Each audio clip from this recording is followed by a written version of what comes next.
The ocean at night is a different world. No stars, no moon, just black water stretching endlessly in every direction. And beneath that surface, silence. The kind of silence that swallows sound, that makes men feel small, insignificant, alone. On July 30th, 1945, that silence was broken, not by a storm, not by enemy planes overhead, but by something far worse. A mistake, one that would cost nearly 900 lives and haunt the United States Navy for generations. This is the story of USS Indianapolis and the fatal error that sent her to the bottom of the Pacific. She was a heavy cruiser, Portland class, built in 1931, over 600 feet long, displacing nearly 10,000 tons. USS Indianapolis had seen war. She'd been at Pearl Harbor when diplomacy died. She'd fought at Iwo Jima, at Okinawa, at the Marianas. She had scars, battle scars, kamikaze scars, but she was still afloat, still serving, still carrying the hopes of young men who believed they'd make it home. Her hull was painted in wartime gray. Her guns pointed skyward, ready for threats that came from above. Her deck was worn from years of service, from the boots of thousands of sailors who'd walked her length, trusting she'd carry them through another day. By the summer of 1945, the war in the Pacific was entering its final chapter. Germany had fallen. Japan was surrounded, isolated, bombed into ruin. Victory felt close. But close doesn't mean safe. And for the crew of Indianapolis, close would never be close enough. She was commanded by Captain Charles Butler McVeigh III, an experienced officer, a man who'd earned his rank through skill and dedication. His father had been an admiral. The Navy was in his blood. He understood duty. He understood sacrifice. He understood what it meant to be responsible for over 1,200 lives. Beneath him, those sailors, boys, really, most of them barely out of high school, farm boys from Iowa, factory workers from Pennsylvania, kids from small towns who'd never seen the ocean until they enlisted. They trusted him. They trusted the Navy. They trusted that when their mission was done, someone would be watching. Someone would know where they were. Someone would care. They were wrong. Indianapolis had earned a reputation. She'd served as the flagship for Admiral Raymond Spruance, commander of the Fifth Fleet. She'd been at the front lines of the island-hopping campaign. She'd bombarded Japanese positions. She'd protected aircraft carriers. She'd taken hits and kept fighting. In March of 1945, during the Battle of Okinawa, a kamikaze plane struck her, tore through her hull, killed 9 men, wounded dozens more. She limped back to Mare Island Naval Shipyard in California for repairs. By July, she was ready again, repaired, refitted, restocked, ready for one more mission, the mission that would define her legacy and seal her fate. In mid-July, Indianapolis received orders, unusual orders. She was to sail to Tinian Island in the Marianas, alone, unescorted, at top speed. Her cargo was classified. Even Captain McVeigh didn't know what he was carrying. What he did know was this: it was important. More important than anything he'd ever transported before. The orders came from the highest levels. The Manhattan Project, the most secret military program in history. The truth? Indianapolis was carrying uranium-235, the enriched core for a little boy, the atomic bomb that would obliterate Hiroshima and change warfare forever. Also aboard, components, triggers, and other classified materials necessary for the weapons assembly. The bomb that would, in theory, end the war.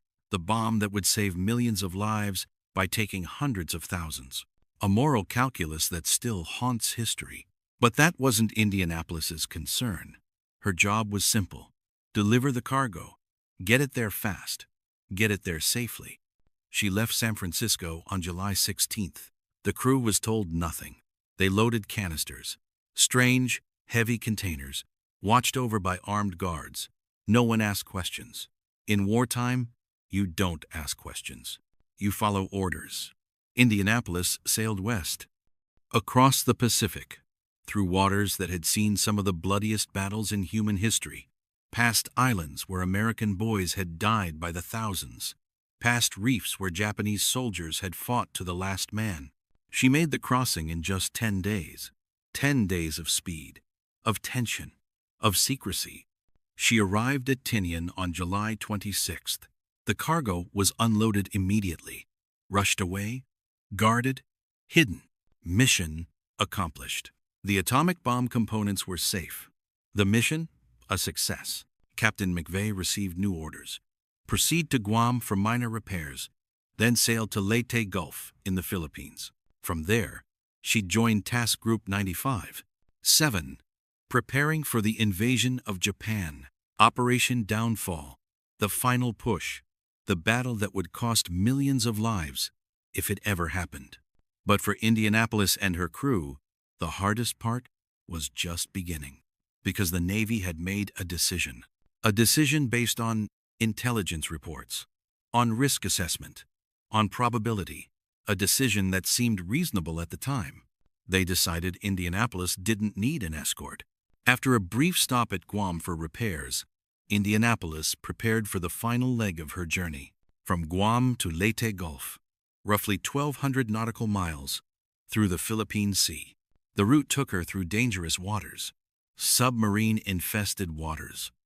Japanese submarines still prowled the Pacific, desperate, invisible, lethal. They were the last offensive weapon Japan had left. Silent hunters, moving unseen beneath the waves. American naval doctrine was clear. Ships traveling through submarine zones should be escorted. Destroyers, destroyer escorts, something with sonar, something that could hunt submarines before submarines hunted you. Captain McVeigh knew this.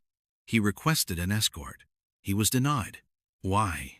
Because naval intelligence believed the submarine threat in that area was minimal. Because resources were stretched thin. Because destroyers were needed elsewhere. Because someone decided the risk was acceptable. Someone made a judgment call and got it catastrophically wrong. But the mistake didn't end there. It was compounded, multiplied, made fatal by something far worse: administrative failure. When Indianapolis left Guam on July 28th, headed for Leyte, several critical things didn't happen. Her departure was logged, but not properly communicated to all relevant commands. Her expected arrival time at Leyte wasn't clearly established. Different commands had different information, different assumptions, and most critically, no one was designated to track her arrival. The port director at Leyte wasn't told to expect her. The command at Guam assumed someone at Leyte was watching for her. The command at Leyte assumed she'd arrive when she arrived. No one took ownership.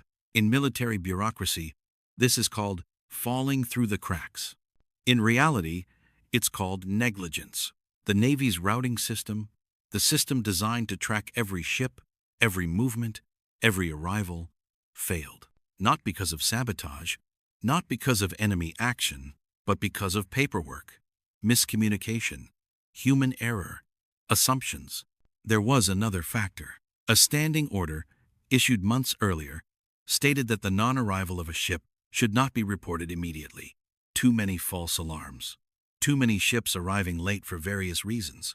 So when Indianapolis failed to arrive on schedule, no alarm was raised. No one checked. No one called Guam and asked, "Where is she?" No one looked at a map and thought, "Something's wrong."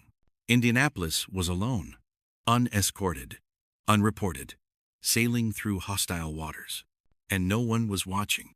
July 30th, 1945. Just after midnight, the sea was calm, visibility poor. A thin haze hung over the water, diffusing what little moonlight there was. The ship moved at 17 knots. Not her top speed, not her cruising speed, somewhere in between. Captain McVeigh had ordered a zigzag pattern earlier in the evening, a defensive maneuver designed to make the ship harder to target. But as visibility worsened, he canceled the order. Zigzagging in poor visibility increased the risk of collision if other ships were nearby. It was a reasonable decision, standard practice. Most of the crew was asleep, below decks, in hammocks and bunks, Sailors dreamed of home, of wives and girlfriends, of cold beer and green grass, of the end of the war, which felt so close now.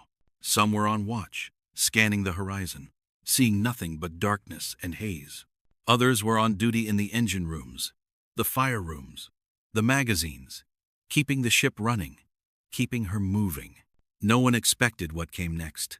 12 miles away, Lieutenant Commander Mochitsura Hashimoto sat inside the cramped hull of I-58, a Japanese submarine, Type B, one of the last still operating in the Pacific.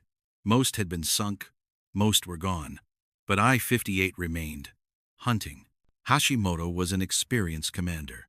He'd been hunting for days, prowling the shipping lanes, finding nothing. The seas felt empty, the war felt over. But orders were orders. He stayed submerged during the day, surfaced at night to recharge batteries, scanned the horizon, and tonight, his luck changed. At 11:30 p.m., his sonar operator detected something. A contact. A large contact. Moving at moderate speed. Hashimoto raised his periscope. Slowly. Carefully. Just above the surface.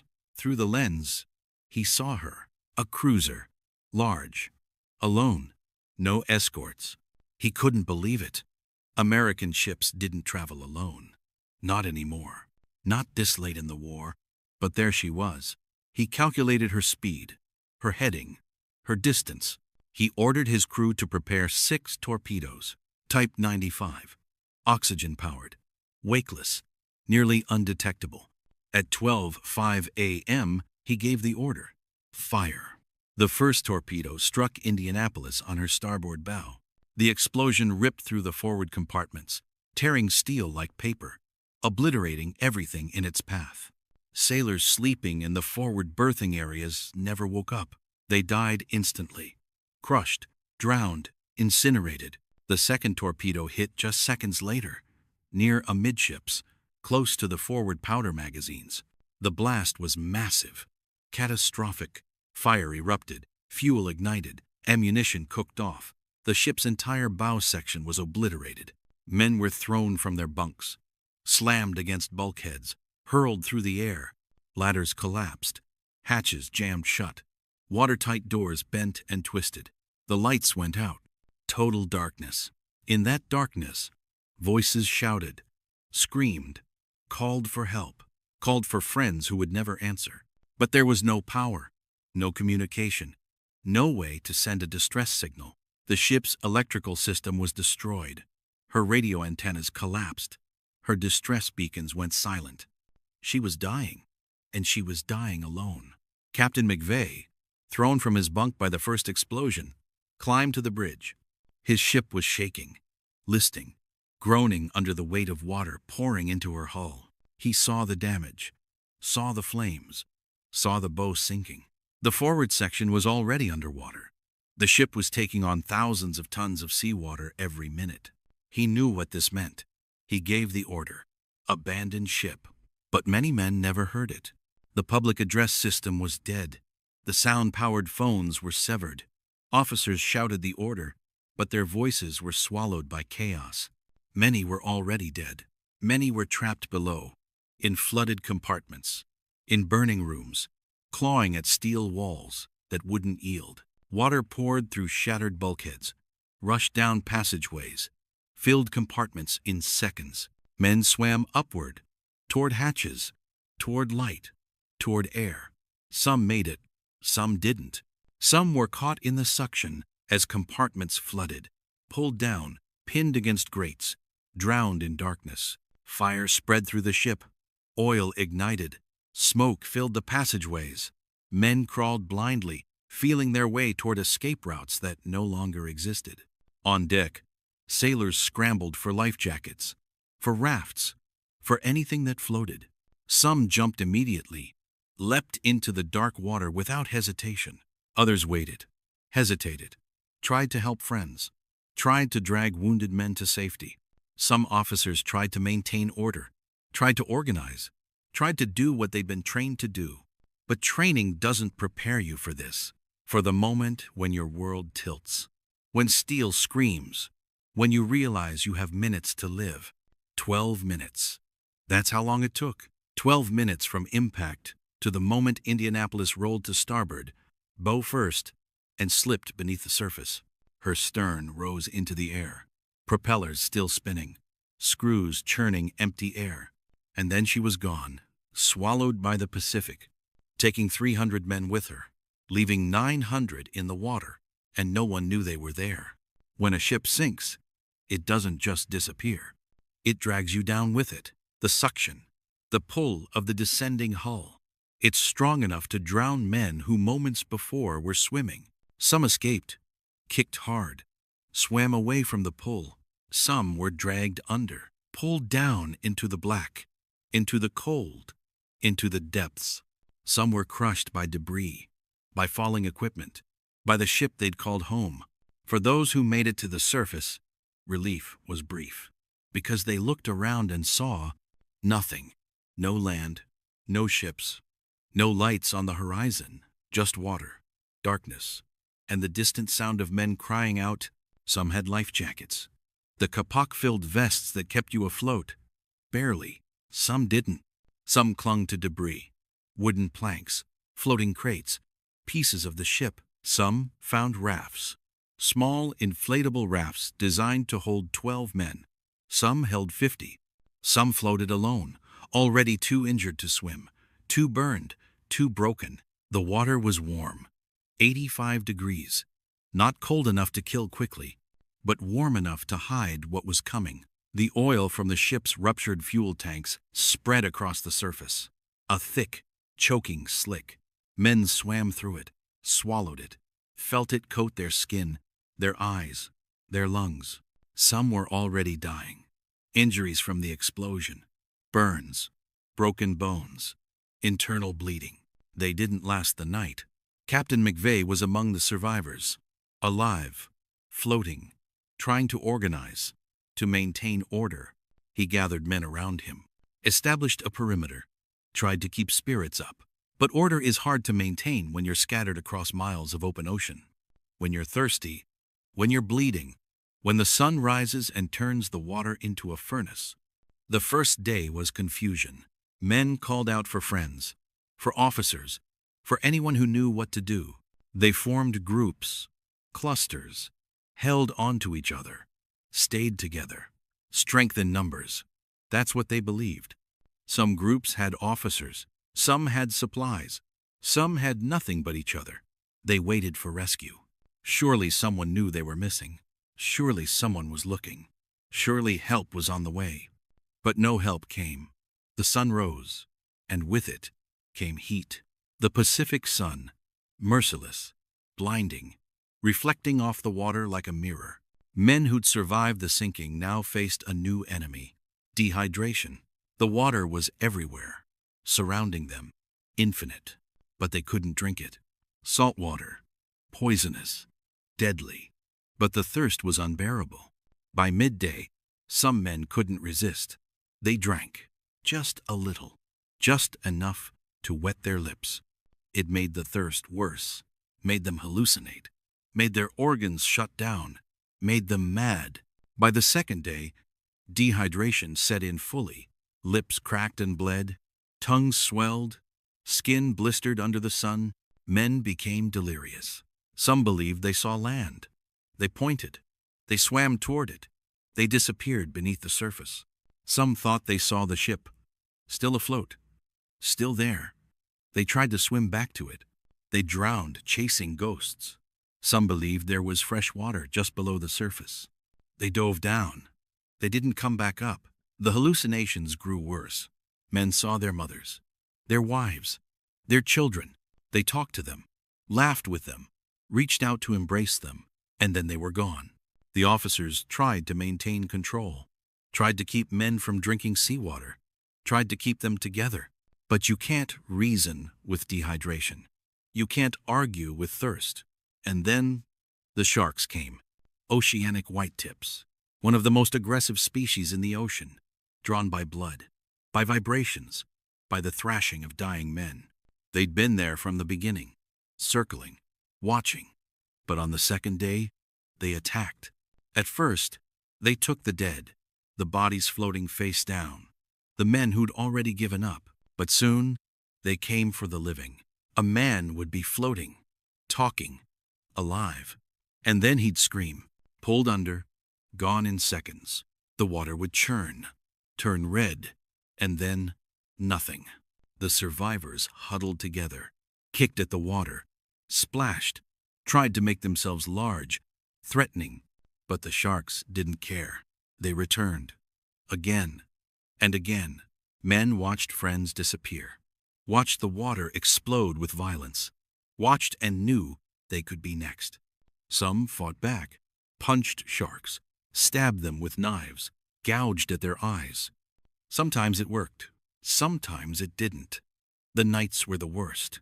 In the darkness, you couldn't see them coming.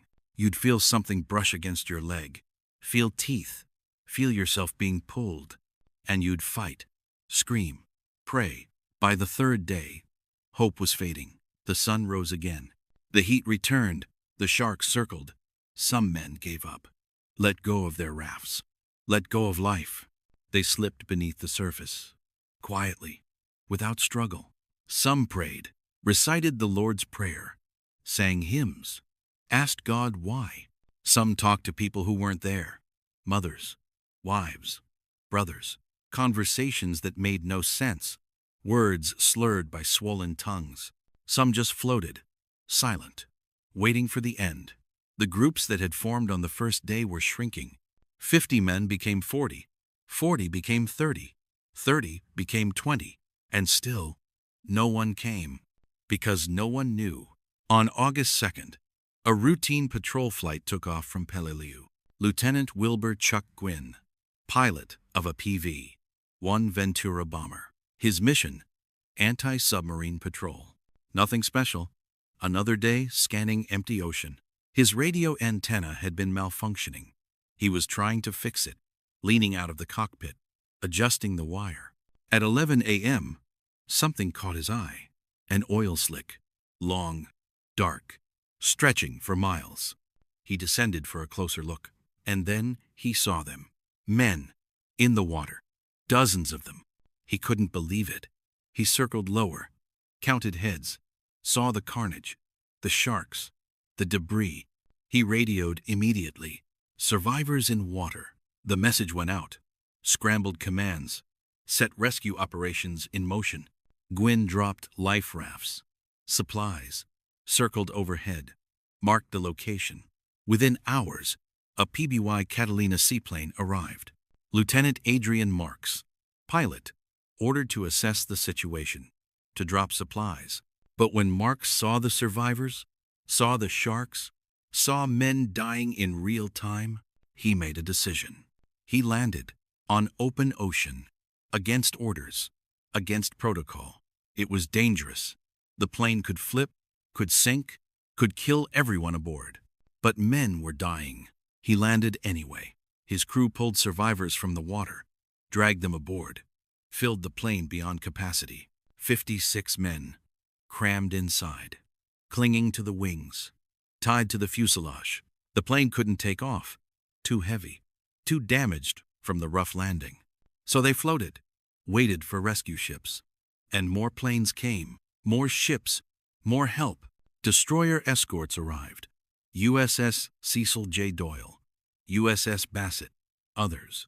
They pulled men from the water, from rafts, from wreckage. They pulled them from the jaws of death.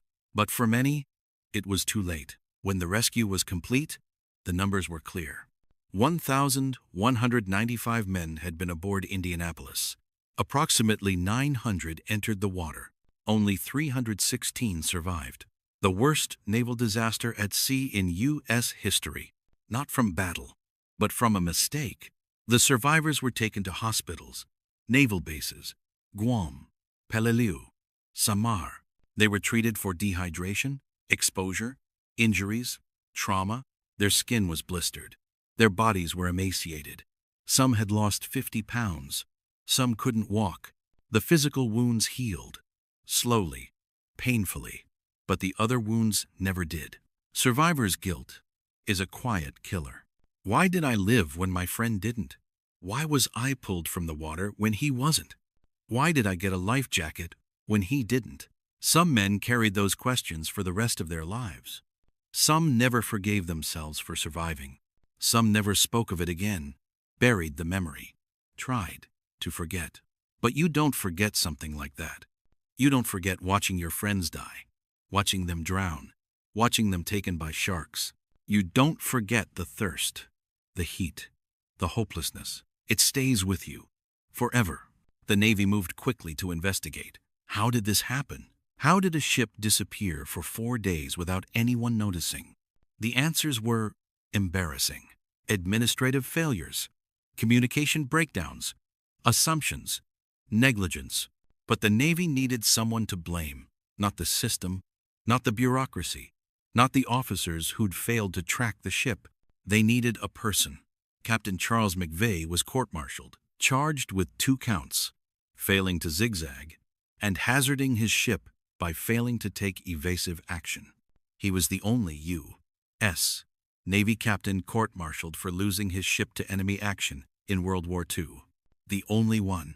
The trial was a formality, a show, even though the attack occurred at night, in poor visibility, when zigzagging was impractical, even though he'd requested an escort and been denied, even though the Navy's own failure to report his ship missing had doomed his men, even though Commander Hashimoto, the Japanese submarine captain who sank Indianapolis, testified in McVay's defense.